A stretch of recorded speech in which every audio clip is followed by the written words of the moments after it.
Fall back, digressing, let it digest. Read between the lines, I'm aligning you with your highest self. Let's talk about the wealth. How do you expect to grow if you ain't working on yourself? Welcome back, Psychonauts. Today we're exploring the 8 phases of a mushroom trip. Mushrooms have a way of reaching deep into your mind and bringing something out that you weren't even aware you had. With the impending legalization, people want to know what to expect as they go on a mushroom trip. Being an experienced psychonaut, I feel the most competent to teach you the 8 phases of a mushroom trip. Phase 1, the consumption initiation. There are methods to make it less disgusting, but I've come to accept that eating the mushroom itself is like a rite of passage into the trip. You have to get past the dry crunchiness and should probably use some water to get it down. There are ways to make it less disgusting, but I've come to accept the discomfort as part of the experience, and you should too. You'll probably feel sick to your stomach after about 15 minutes and need to sit down.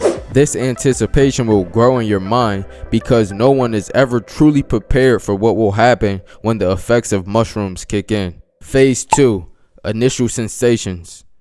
As soon as the come up begins to set in, I have to stop and think, wait a minute, did I take too much of that? And I start to feel queasy. The world begins to feel different as you slowly ascend the roller coaster and hear the gears clicking.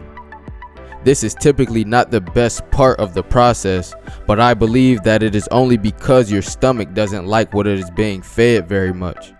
Just know that what comes next is better than this. Phase 3, visual exploration. Then the euphoria sets in and the environment around you begins to change.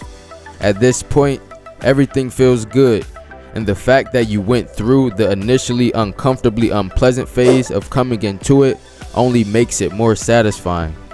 If you concentrate all of your focus on one area, you will notice that it begins to move slightly, and if you take enough, objects will begin to teleport. Then, the "did I take too much of this stuff" thoughts transform into "I don't know why I was worried. I honestly could have taken more of this stuff" thoughts. Phase 4, inner reflection.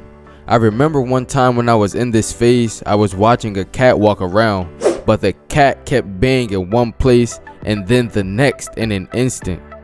Common objects start to feel more significant. Having to use the bathroom, you walk in, do your business, and then turn around to view yourself in the mirror. At this point, the plot diverges, and you must choose the appropriate dialogue options to determine whether the story will have a happy or unhappy ending.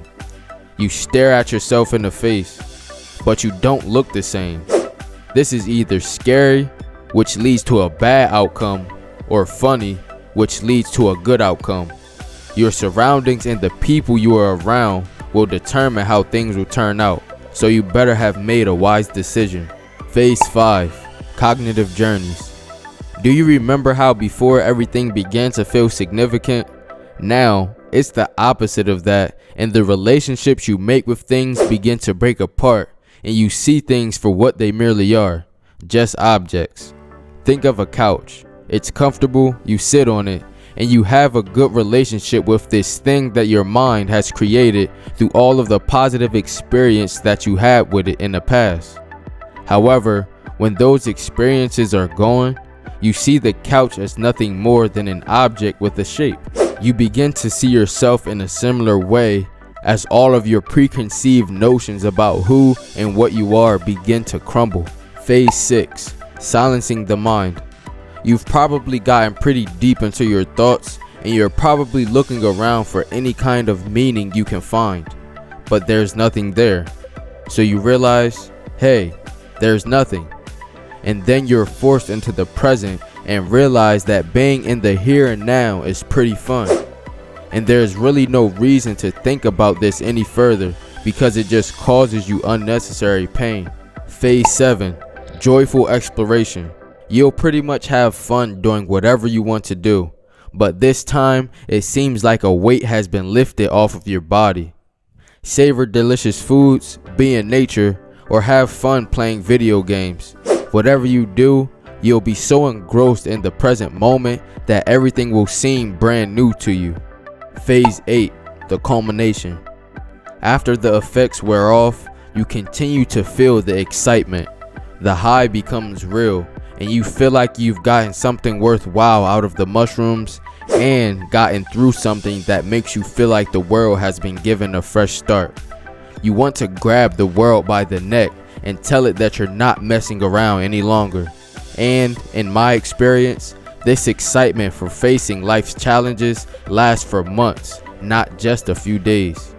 It's time for another mushroom trip after you find yourself reconstructing all of the relationships you shattered during the trip and settling back into your ego throughout the course of the upcoming months of your life. Thanks for joining Psychonauts Only on this exciting adventure. Like, comment, and please subscribe. Until next time, vibrate your mind state. Fall back, digressing, let it digest. Read between the lines, I'm aligning you with your highest self. Let's talk about the wealth. How do you expect to grow if you ain't working on yourself?